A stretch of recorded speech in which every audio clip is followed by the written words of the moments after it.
Welcome back, everyone. Happy to have you here again this week. And before introducing my guest, I'll introduce my beautiful co-host. Hi, Deborah Drummond. Okay, people, you heard it. She said beautiful. We're in a good mood. I don't know what happened. I know that Caroline just came back from her first trip, so she probably got out of her area. She's got this great smile on her face. If you're not watching the video, you can't see it.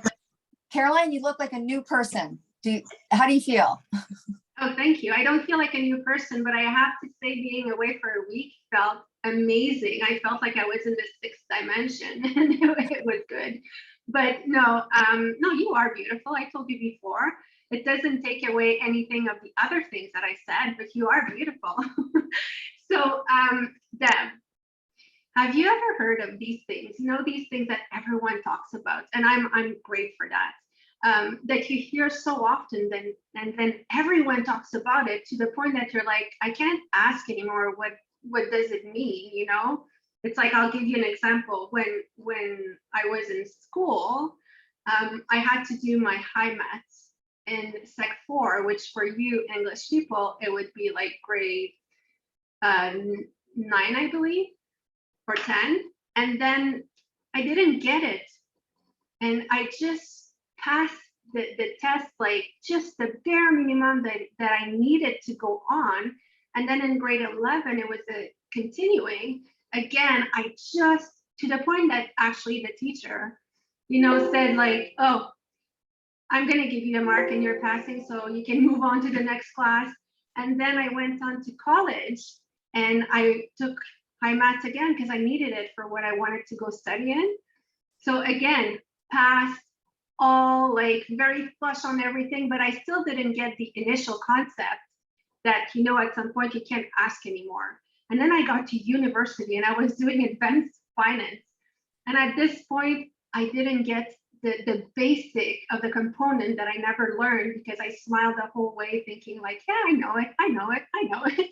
And then you get to a point in university, you can ask like, excuse me, so why is 2 + 2 = 4?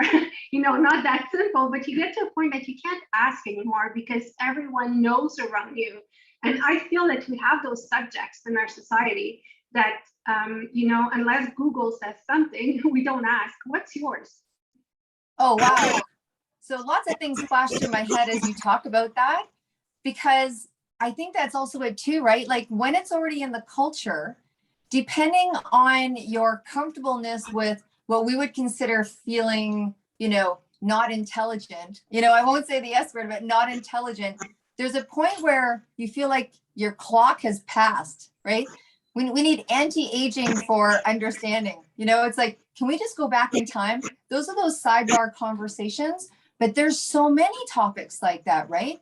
And even like when you're standing there as a parent and there's new parent philosophies that come up and you're like, whoa, like there was 10 years between my daughter and my son. So I raised my daughter in a certain way, quite holistically. Everyone in the neighborhood called me Shirley MacLaine. My mom thought I was off my rocker. What do you mean? So there was that. And my daughter was very, she'd sit in color and she'd do all certain things. And I had a rhythm.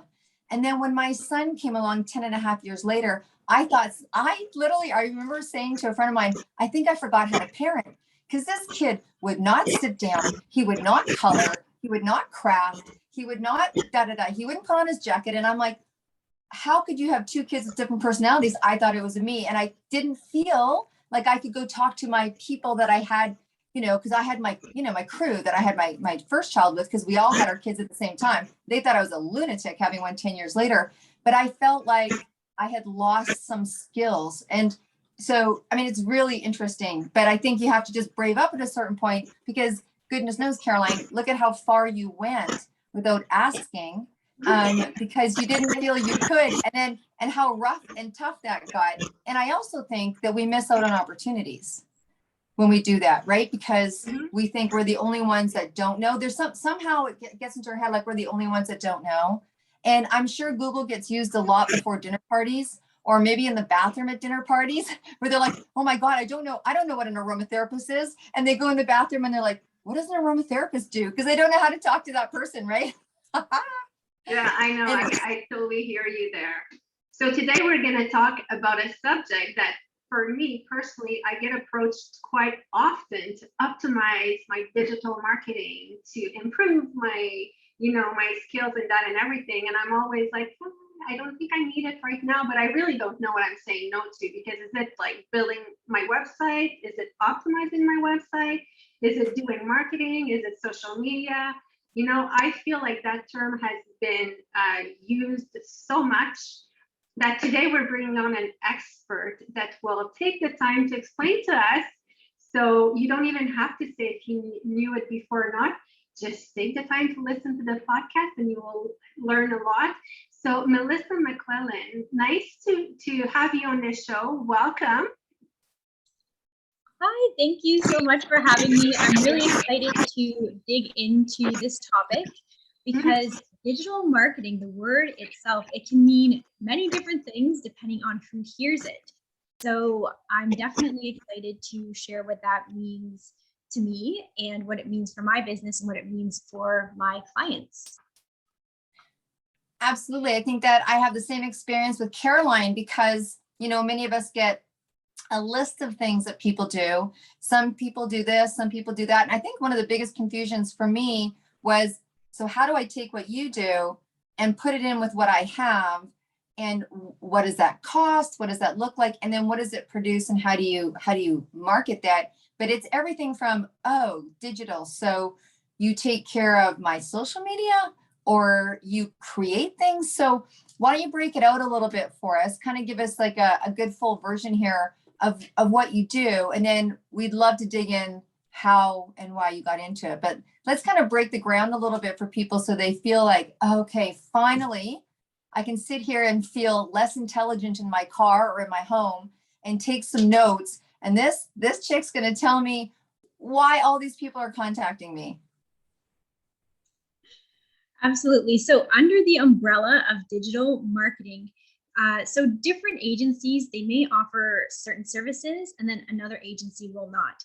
So when people are throwing around the term digital marketing, what that may include is website design and SEO automation. It could include Google ads, LinkedIn ads. It could include sales funnel designs, integrations. It could include email marketing, Facebook ads, Instagram ads. So in addition to email marketing, there's also social media management. So from my perspective, social media management is almost a pillar on its own. And then on the next pillar, you have website design, SEO, and things like Google ads. I kind of put those into one category. And then there is the Facebook ads world.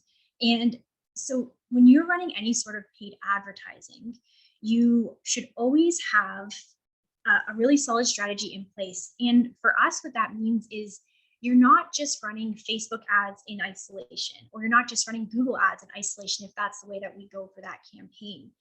Because all of these things, what they are is they're really a tool to help you execute a strategy. So if you don't have that strategy as your foundation, you're really going in blind, and you are just, a lot of times when people come to me, they have wasted so much money in digital marketing and they don't even know maybe what the result that they did get, if any. We're telling them what their next step is because there's so many options available that it can be hard to decide where to invest your money. And you don't have to do all the things.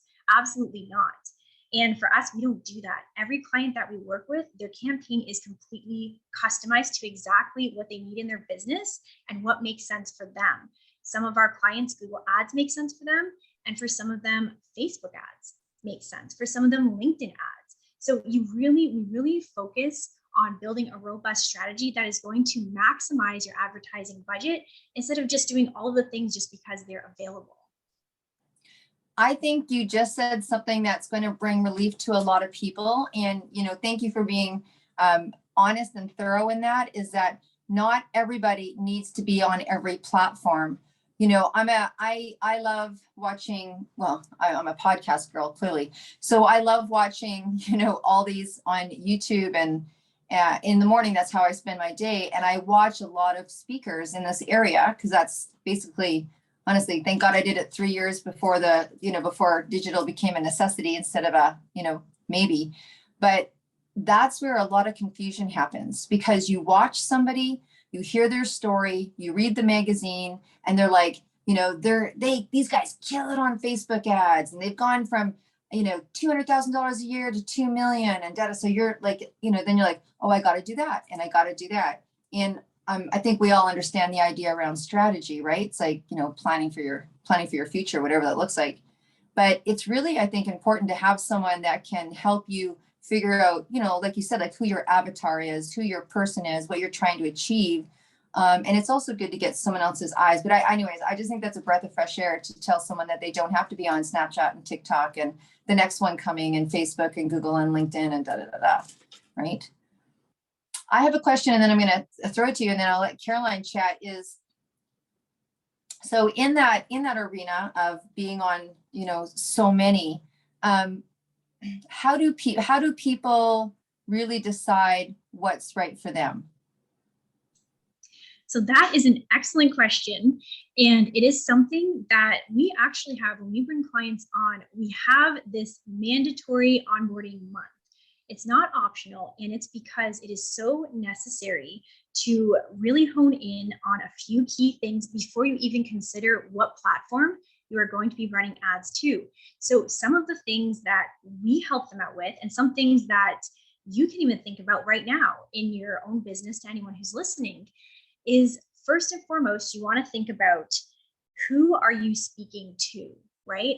Who is your avatar? First things first, where do they hang out? What do they do? What are their hobbies, their interests? What does a day in their life look like? And a lot of people don't think of that first. The first thing they may think of is, okay, I want to offer this, and it's so great that everyone's just going to jump on it and it's going to sell. But the thing is, and I'm not the first person to say what I'm about to say, but from my perspective, if you are not speaking to one person, you are speaking to no one. You really have to understand who it is that you want to attract with your marketing first. So that is super, super important. And then once you do that, you want to think about what are they struggling with, and be really honest with yourself. And I think we all know it can be difficult sometimes to be objective when it comes to your own business. So even if you need someone that you trust to help brainstorm ideas when it comes to your offer, and does it really solve what your avatar, what your ideal client or person that you're providing a service to, does it actually solve their problem? So you need to make sure that you understand what they're struggling with, and then be sure that your offer solves that for them. And another thing, so you want to nail down your offer, your avatar, and then also what kind of platform can actually support the other components of your strategy. So I don't want to get too much into the weeds here technically, but for example, if a webinar, so we help a lot of coaches, consultants, and a webinar, when done right, can convert extremely well when you nail it. So also thinking about which platforms can you get this out in a way that is easy for people to access and things like that. So you really have to map all of that out first, and then choosing where you're going to run your campaigns, because usually there is a paid ads component to almost everything that we do, which can support a really strong organic social media strategy, which is fantastic. They work really good together, but there's always a paid component. So you will have to decide what works best for you. Basically, where do your people hang out? I want to start there. Who are they and where do they hang out? I actually really like that. And it's funny because I started hearing about an avatar not too long ago, well, in the last 2 years, but I have my bachelor in marketing, and it's not a term that we used to use. And I know I did it like decades ago, but still marketing is marketing, but it can be very difficult to actually determine your avatar. Like me, I was just like, oh, women between 30 and 60, and then you feel bad to limit it to that. You're like, well, maybe I should include men, and what about the 25 years old, and what about the 65 years old? But it's not about discriminating. It's about like really focusing on what your first niche market will be and then expanding from there, I assume. So basically what you're helping people with is that you manage that part of their business, right? Yeah, so that's always phase one. We need to get all of that groundwork done. And then after that, that is when we get into, now we will actually build out their marketing campaign. That's when we get into all those technical aspects. So we are designing their ads. We're also doing the audience research for the ad targeting. We're doing the creative, all of the copywriting for their ads, their sales funnels, their email marketing. So we also help them, we support them with their organic social media strategy, which is social media posting to your Facebook, your Instagram. And a lot of people put that under the same umbrella as digital marketing. But when I say organic strategy, that's really what I mean, is those posts that are not ads on your Instagram or Facebook account. And what we really focus on and what really helps to increase conversions, because that's the overall goal here. If you're running paid advertising, you want to see a return. And one thing that can really make or break your campaign, you can have a beautifully built sales funnel, all of that's fantastic. Your ads can look great. If your messaging is not 100% consistent from the first point of contact, which is usually the ad on the platform, to all of your funnel pages, to your email marketing, and also the retargeting that we do with ads and more email marketing. If you are not consistent in that, you're going to lose people. You're going to lose them. They have to feel like you're speaking directly to them every single step of the way. And so that's why we also provide coaching in the first month of working with clients for their social media content posting strategy, because we want to make sure everything they're posting about is consistent with the messaging for all of the other pieces of their campaign. Because even though we're driving traffic with paid advertising strategies, you as a happy byproduct, you're also going to grow your organic social media following. People see an ad, and I know everyone that's listening, you've probably seen an ad and maybe you click on it. Oh, is this a legit business? Or what are they about? You go to their Facebook page, you go to their Instagram page. So when people are there, it has to be consistent. All of the pieces have to be in place. And so that's why nailing all of this down during that first month of onboarding before we go live with anything is so important. And it really, really helps you to nail your objective right out of the gate. And I think that, this part, you're really nailing it down, because I'm a person who really thinks she can do it all. So, I'll be like, posting on my social media, I can do that. I know what it is. And then doing this, I can do that. But being consistent is so extremely hard if you don't have a strategy behind it that ties everything together. Because one morning you'll get up and you feel like bad hair day, bad this, bad that. Well, guess what? That day you're inconsistent in your message. I think that having a good strategy that you put up with an expert actually helps you remove all the emotions with it and really do it in a calculated way. And then I hear some people here thinking in the back of their mind, well, yeah, but posting on social media and everything like calculated and strategized is kind of not authentic, unreal. But you really have to see it as now social media is just one of the biggest form of marketing. So, when there's an advertisement on TV, when a certain pop company tells you like drink our pop and they're all happy, well, that too was strategized and planned and everything. So now we're transporting that to the social media, and some people will have their account really because it's just for fun and sharing with friends, and some people really want to share their business as well through that. So for me, I don't see it as unreal or non-authentic, but I love the fact that you're actually doing coaching and strategy with people. And I will let Deb take that here because I know she has a question. I can see it; it's burning in her. So welcome to the Psychic Caroline and Deborah show. That's what we do.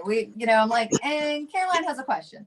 And I love how we both say we can hear people talking. So, we just lost our audience. They're like, what? Psychic marketing conversation here. No, there's a couple things I think that come up that people, and let's go back to what we first started talking about, how people don't want to feel like they can say these things. So there's a word that's been used around a lot. You used it, that that makes logical sense, but people don't know, understand, and that's retargeting. So when someone's like retargeting, does that mean that they take the same ad that they did 2 weeks ago on Facebook because only so many people saw it and repost it? So if you could define retargeting, and the bottom line is a lot of entrepreneurs are starting, they're in their first years of their business. They're never mind, they have all the things that they have to do to get their business up and get it going. They have, some people don't even know what their advertising budget is, but they know they need to do this. And the big concern for people is because it's a world I've not done before. I mean, and I'm, honestly, this is definitely a world that's come in new in my life in the last 2 years, and Caroline too. And Caroline, I love that you admitted on air that you think you can do everything yourself. I'm like, we should do that. You're like, oh, I can do it. And I'm like, I don't know when this woman's going to sleep. And she's like, I'm so tired because she's so capable, right? And that's the problem too. Some of us were so capable, we think we got it. But anyway, as we sit at 6 a.m. and listen to marketing people on podcasts, can you talk to that too thing? Just explain what retargeting is. And can you tell people some of the financial benefits that will come? Because that's a hard one. Absolutely. So retargeting, this is getting a little bit into the technical part of what we do. But for me, obviously, it's my bread and butter. It makes me so excited to talk about it. So retargeting, the capabilities. So I think I'm just going to focus on one platform right now because most of our clients, their core advertising campaigns are running on the Facebook and Instagram platforms. And for anyone who may not know, I actually get this question a lot, so I want to address it, is when we're talking about Facebook ads, I get asked a lot, so if I'm doing Facebook ads, do you also do Instagram ads? Well, Facebook owns Instagram. So when we're talking about Facebook ads, whatever ads that we create for you within the Facebook Ads Manager, they are also run to the Instagram platform and certain other placements through Facebook's audience network, which I won't get into too much of that. But the capability of Facebook ads, and this is why Facebook has been around, people have been saying, well, Facebook is, dead since 2012. They're still here. They're still here because advertisers and businesses love it. And the advertisers and businesses, we also keep the platform free for, those conversations with your family and friends because we are investing so much into the platform. So their capabilities in terms of retargeting are really, really robust. It's really cool. I'll give you some examples. So there are, and if anyone is familiar with maybe Russell Brunson or the whole one funnel away thing, you've probably heard this term of top of funnel, middle of funnel, bottom of funnel. So what that really means is once you get some interest, once you make that first contact point, which is here, those people, cold audience, that means people who have never engaged with your brand, they've never maybe seen your stuff before, that's great. But once they take that first step of interacting with you, from that point, we collect that data. I'm going to say we, it's Facebook, it's not me, but we can see the data. And what you can do is as soon as people take an action somewhere within your campaign, you can create all these different separate campaigns, which are used for retargeting, which is, that are used for retargeting. So they will see another ad because a lot of people at their first point of contact, they may not take the action that we want them to take, which is ultimately for most people a sale at some point down the line. So you want to keep them engaged. So we can create custom audiences. So for example, if people visit a certain page, maybe they visited your website, so we can retarget them with an ad. So anyone who visited your website, if it's pixeled correctly, we can retarget them with an ad. Anyone who visited another page, maybe they've abandoned their cart, we can show them another ad. So if you're e-com, we're going to show them, and this has happened to all of us, right? We've abandoned cart, what happens? If their campaign is done right, you are seeing a discount code in your inbox within 30 minutes. You are seeing more of their ads in your Instagram or Facebook feed within about 60 minutes, and you're going to see more of those ads over the next week or so, depending on how long their campaign is. And it's really cool what you can do. And there's so many levels of custom audiences or lookalike audiences. So for some businesses that are established, they have a big purchasers list. you can actually create, so you can create a custom audience just based on that, and then advertise and offer to people who would most likely be interested based on what they've purchased previously. But for some quick wins, you can also create custom audiences based on people who Facebook thinks looks like your previous purchasers. So there's so much that you can do, and that's why in my opinion, I think you need an expert. You really do, if you want to maximize your ad spend budget, because if you're just kind of throwing money out there and you're not aware of all these advanced capabilities of the platform, you're not getting the most out of your budget. Yeah, and I love that you actually told a question that I was wondering always, because I started doing that with abandoning my cart, because too often I'll shop in the middle of the night when I wake up, and then I'm like, now I'm a bit more wise about it, so I'm like, forget it, I'm half asleep, I don't really want this, and then the next morning I get up and I have a discount code. So now I started the strategy of like starting carts, and I wait 24 hours. So people do that strategy too. Not too many of you, because then they will change their strategy. No, but I'm glad that you actually confirmed that this is a strategy. But what I want to say, I don't want to trick you into a question, but if we think about the average entrepreneur and the ones who, are at the beginning, maybe just starting to break even or just starting to make profit, what is a budget how can I add that? What's a minimum budget that you can start with to actually have an impact? And just like, I'm sure a lot of people are wondering that, because for me, when you say marketing budget, I'm thinking more about big companies. I always think at least 10,000. So a lot of people don't even want to get the quote because they're like, I don't have 10 grand. Yeah, and you also touched on a good point there. It's really interesting to me for new businesses when they are starting out. It's, you may think, okay, I need to have a budget for my like certain apps or software that you're going to use. I need a budget for an accountant. I need a budget to, pay my internet, or maybe to pay my assistant or something like that. But a lot of businesses just starting out, they don't have a marketing budget. And to me, it's really surprising, because it is one of the most effective and quickest ways to get eyes on your brand, on your offer, especially when you're just starting out. And I think everyone knows when you're starting out in business, you do need to invest to get things off the ground, right? And the reality is, if you are in a position where you can leverage a paid marketing strategy, you are going to reach your business goals much quicker than trying to go the organic route. And when I say organic route, I mean, randomly posting on your Facebook page or relying on referrals. That is a really, really slow way to grow your business.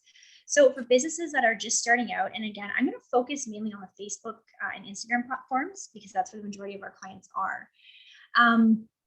So Facebook is an auction-based style of advertising. So when you're setting your budget, what that equals is a bid. So you can think of it that way.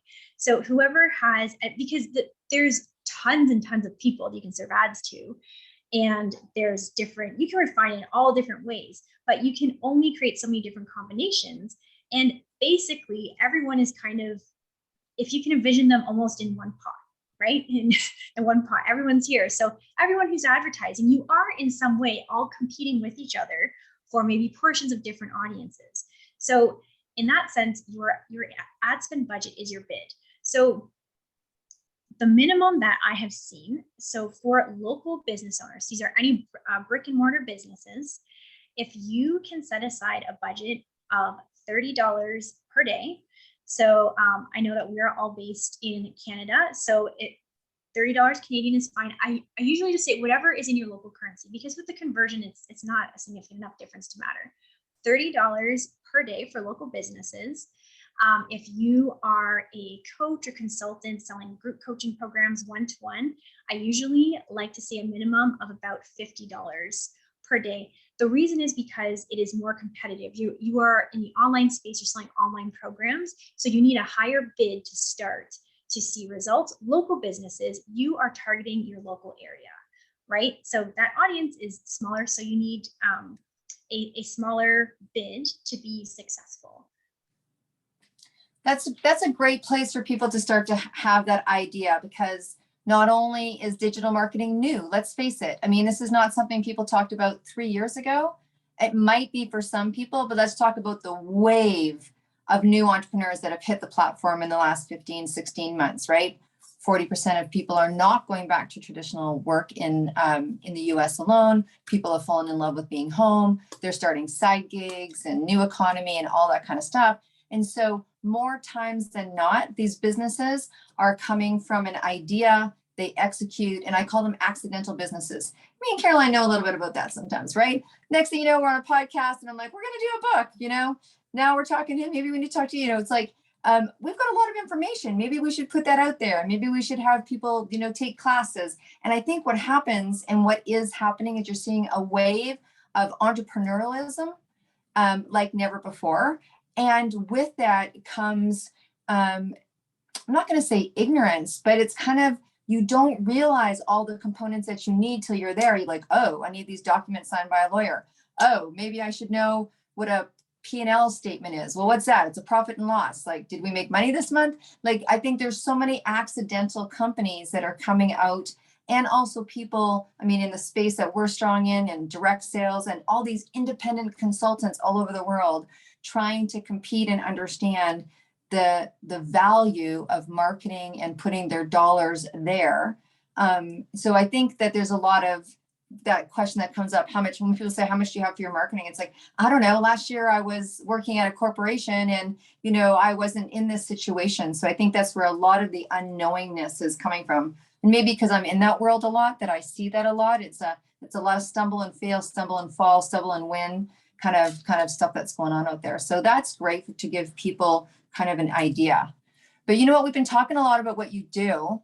Melissa, let's talk about who you are. Let's get into like, okay, so here's this expert in here giving us all this advice. Who the heck are you? When did you get into this? How did you get into this? I know that you have a, what was it that you called? I loved it. I wrote it down. It was a turn left or a hard left story. And I'm waiting to hear what that's about. Yeah, so I definitely, Carolyn, I think you mentioned that you have a marketing degree. I do not. So I actually, my expertise before marketing was in clinical research. So I managed international clinical trials for investigational medicinal products and devices. So I had a very, very strong project management background. And so all my education is basically related, my formal education is related to research, health sciences, and things like that, project management. And it got to the point where I think for a lot of us who, you know, you get to that point where you want more time freedom. Something isn't right. You know, I built a really great career over 10 years. It was amazing. But I realized at a point where I missed almost all of my daughter's childhood. You know, she's 9 years old now. And my moment when I knew I had to pursue a different path in life was I was sitting in my office and one of my colleagues came to my door and they were talking about their daughter's birthday party, and our daughters had birthdays within the same month. And she said, oh, well, how old is she now? And I said the age. It was wrong. I didn't realize in the moment, okay. I didn't realize in the moment that I said the wrong age, but my colleague kind of looked at me and then she left. What was immediately beside my face when I was sitting in my chair talking to her was a picture of my daughter from her last birthday with a birthday cake that had the number, I think it was number 5 on it from the last year. And I had said that we had just had her 5th birthday. So yeah, it was a pretty embarrassing moment. And it really made me stop. When I turned around and I seen that in my face, I was like, what am I doing? What am I doing? This is not, but this is the way that we all think we need to go to be successful in life.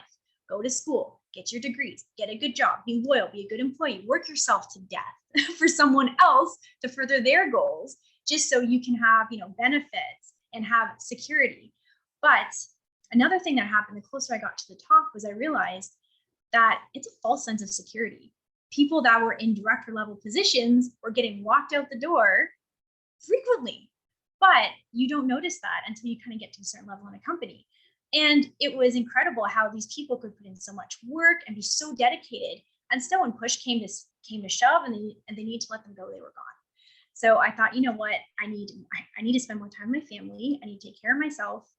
And this is not the path for me. So I was actually, with all the education I did, I was this close to dropping another 120K into an MBA. And I had this crazy idea that I was like, you know what if I decide that I want to take the leap into, so marketing, actually, you know what, I'm going to go back into why I got interested in marketing. It's a short story. I knew, just like everyone else did a few years ago, that the whole e-com thing was just going to boom. I started looking into different options. I had a couple of ideas for products that I wanted. My husband thought I was completely nuts. He's like, just go get your MBA, right? Because this is what we're conditioned to believe is the right path. Get more education, get a better job. Go, I'm so over it. So I had all these ideas and I could figure out all the pieces. The one piece, my one roadblock that I kept coming up against was, if I manage to figure all this out and I do a good job, how in the world am I actually going to get people to buy my product? How am I going to market this? How do people do this? What is this all about? And the more that I started to, independently research, the more kind of like people who are listening probably feel, the more overwhelming and the more confusing it got. And then I started to learn what people were investing in, like the most successful e-com businesses, what they actually invest in advertising. And I'm like, is that what it takes? I can't do this. And so I kept getting stopped there with all of these questions and just not knowing. So that for me, it was a barrier in my path to becoming an entrepreneur that I had to remove, because I also had an aha moment at the same time where it doesn't matter if it's e-com. It doesn't matter if I sell a service. It doesn't matter if I'm selling, crafts on Etsy.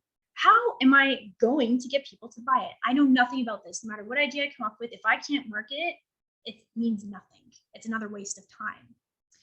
So at that point, that was my thought. I had 120K and I thought, what if I seek out people who have actually been there, done this, to show me how to do it? So I actually took the 120K I was supposed to invest into my MBA and invested it into mentorship within the industry with some of the very best in the business to learn how exactly they pulled off these $1 million launches for these big names. How are you doing this? So I learned everything I know from right within the industry. And then I opened the doors to my own business and I couldn't be happier. Never looked back. Love your story and congratulations, because you say it very simply, but it does take guts. Like, let's face it, it takes a huge amount of guts. So congratulations. And I had this same little idea of like, oh, maybe I should go do my MBA. For me, it's at this point, it's just to show to everyone in university when I didn't understand the formula, who told me, oh my gosh, I'm not sure you could do that, just to show them the paper, even if I'm 50, And what I really like about what you said, well, no, there's another thing I want to say first. When you say it was a hard left, I was listening to your story and I'm like, it's not a hard left. You were in research, which is basically the base of marketing. To be good at marketing, you have to be good in research, and you have to like research and blah blah. It goes together. It's very hand in hand. And your curiosity and everything brought you to be successful in the field that you picked. So congratulations. And where was I going with that now? I think that you're so enamored with the fact that you kind of followed the same path, like Caroline came from schooling and dedicating there, and what's that supposed to bring you? And then for her also, for parental reasons, made that decision on her third baby that it just enough was enough, right? And so she had her, so I think that's where you're like, you guys both had the smarts. I mean, I'm not going to say that I went to university. I'll just say I'm smart too. No, but you guys both had the smarts. You had great foundation, and then you had to break that culture a little bit. Like there's a culture. There's a whole culture around education, and it's starting to change now. I still believe it's a great path for some, and then it's death for others. And we're just starting to realize that There's many different ways to get, there's many different ways to fly to the moon, and but so you guys really pioneered in that. That's where the hard left comes from. It's like the expectations of others, and also the expectation you told yourself. At some point, you told yourself, this was going to be the path I take, and I'm going to get there. And then you had to go off your own course, right? And you come up against your beliefs. It's the same thing when I went into the world of holistic medicine 30 years ago, and I'm teaching people about aromatherapy. That's when they called me, like, they're like, little Miss Hippie. I'm like, no, this stuff is really true. So it's hard, it's hard to do that. So yeah, congratulations. And then you've been able to bring it together. Yeah, and where my idea was going is that it's funny how she said, like when you talk about culture and it's shifting, how she said, I didn't put the 120K because 120K to invest in education for an MBA is justifiable. People will look at you and, like, woo, that's a lot of money. But for some reason, it's justifiable. Even if it's in debt, it's justifiable, But you took it and you went to hire mentors and coaches, this is a really a way of thinking that is evolving very fast, because it doesn't give you a diploma at the end of the day, or it's like custom diplomas or whatever. But it's people in whatever field you want to go that are actually taking you and mentoring you and showing you the whole deal. And honestly, for my kids, if they come and they say, like, I want to go to university or I want to hire a really good coach, I'll say yes, whatever they want. But I'm never going to say no for a coach, because for me, that's just as valuable as, investing in schooling. So congrats for following all of your passions and your ideas. Now, Melissa, if people want to, get in contact with you, get more information, get a consultation, tell us how it works and give us your information, please. Absolutely. So for anybody who is located in Canada that is listening that would like to apply, so you can actually send me a text. So I have a business phone that you can just send a text and we will hook you up right away with the link to apply to work with us. So that number is 905-515-2999, and it's all automated, so you don't have to worry about bugging me.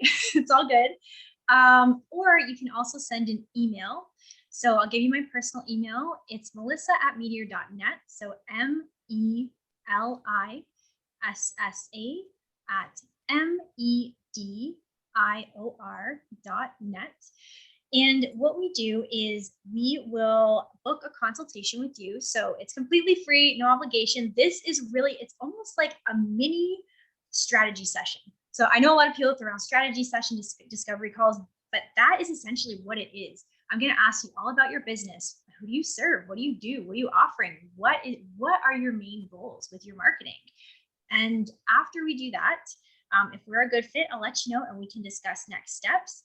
So right now we have 2 spaces opening up in November. And like I mentioned earlier, it's always at least 1 month of onboarding. So if you're even thinking about launching an offer or considering paid advertising, even for 2022, now is the time to start having those initial conversations with a potential marketing partner, because it does take time to get things off the ground. It's not something that happens overnight. It does take time to build out a really successful campaign. So yeah, that is how you reach me. And my website as well. Should I give you my website if they want? Okay, it's super simple. So www.medior.net. So medior.net. Awesome. Thank you so much for that. So, I think that what you shared was really breaking ground, because it gave people understanding. Caroline had her epiphany. Now I know why I get these really funky gifts. And I'm like, was that a 3 in the morning Christmas present that I got? But now that I know you're getting a deal on it, I'm going to do the same thing, But no, you gave lots of insight, which I think the bottom line is about making people feel more comfortable, about being able to spend money on something that they will get returned. And I loved what you said at the very end here. And obviously me and Caroline, we're in partnership. So we know the benefit of partnership. And the fun fine with partnership, but to bring in a marketing partner to see, we talk about when you're setting up your business or when you're taking your business to that next step, and bringing in a marketing partner, bringing in a financial partner and what have you, as you start to build and go. So thank you so much for making people feel comfortable and they don't have to go into the bathroom and Google some words anymore. But it was great advice that Caroline gave. If you don't know what it is and you're at a dinner party, go to the bathroom. Call Melissa. I'm calling Melissa. Melissa, what's this? Anyways, thank you so much. We feel, I'm sure, educated and enlightened. And Caroline, would you like to close off, or do you want me to keep going? No, I'm just gonna, because Melissa, Deb really likes to have the last word. She doesn't feel great when she doesn't. So let's let her have a great day. I'm gonna thank you so much for being on the podcast. And do you have any closing words that you want to tell people? I think that marketing doesn't have to be a scary thing. If that's my one piece of advice, not everybody is out there to just, kind of flush your money down the toilet. Oh, we're going to do this, but you're not going to see anything for it. There are people out there that do value your business almost as much as you do, right? I mean, no one loves your business more than you. I totally get that. But one of the things for me that's super important, and you'll see all over my bios everywhere on my Facebook page, is marketing with authenticity. Okay, you can market with authenticity. You can connect with people without being salesy. Okay, so coaches, consultants, especially, or even local businesses. If you're feeling hungry, right? You think about, okay, there's all these restaurants, but if you remember, oh yeah, I was talking to this lady who owns this restaurant. Did you know she's lived here for 25 years and this and that? People remember your story. So we use that a lot in our campaigns. So there are ways to market yourself without being salesy. So it doesn't have to be it doesn't have to be scary. You don't have to use salesy tactics. You can reach your ideal people and grow your business with ads without all that icky stuff that you may have seen out there. That's awesome. And I think what you do when you bring someone like you in is you allow people to be less fearful about bringing parts of themselves forward, which is, I think, a lot of us, we've been really cultured that, this stuff that happens stays behind closed doors. I mean, you've all heard this is closed door stuff. And so we only allow little bits and pieces of ourselves, but that's great. That's great. And I love that you work with two categories, right? The online and the coaches and people that want to do that. And then also bricks and mortar. So thank you for that. And just in terms of last words, they love it. One of these days, I'm just not going to say anything. She'll just throw the pot and I'll be like, I'm going to do my nail. I'm going to start painting my nails for those of you that listen to the podcast. Anyways, we love you. We appreciate you so much coming on the show. And also for our listeners and our viewers, we couldn't do it without you. We have a healthy, dependent relationship. We love seeing you each week, right? Hopefully we save you time and energy and effort. But if you have something that you feel that you want to come onto the show, then we want to definitely hear from you. We'd love to work with you. As well as Caroline and I, we're that accidental business that had a great idea, that rolled into doing the podcast. We also do these amazing collaborative books. Super proud to announce that the last 2 books we produced for women in business have been #1 Amazon. And we've got one for men coming out very soon. You're going to be invited to the launch for that, the one for men. And then we have one for couples. And it's, the woman's one was 20 Powerful Women in Network Marketing Tell All. There's volume 1 and volume 2. You can go get that on Amazon. The men's book will be coming soon. And the couples is going to be amazing. It's people working in a certain sector. And then the announcement, and it is incredible, the Ultimate Entrepreneur Planner is on the market to sell. We have almost sold out completely for this year. And then we also have a tracker that goes with it. And these are just really incredible business tools for anyone starting their business or advanced in their business to keep your personal development and your business development going daily, weekly, monthly, quarterly, so you achieve your year's goals, kind of like how you bring your marketing in. And the whole thing's reverse engineered based on what it is that you want. It makes you feel good while you're building. I mean, personally, I feel like the planner that we created is kind of your assistance and the tracker is your accountability partner. So have someone like Melissa, have your assistant and your tracker, hang out with me and Caroline, and you're destined for success. So if you want any of those, please contact us at debandcaroline@gmail.com. And if I haven't missed anything, gonna look, Caroline's shaking her head for those that can't see us. I as well, Melissa, thank you so much for coming on. And for our listeners, we will see you again next week. Thanks for everything.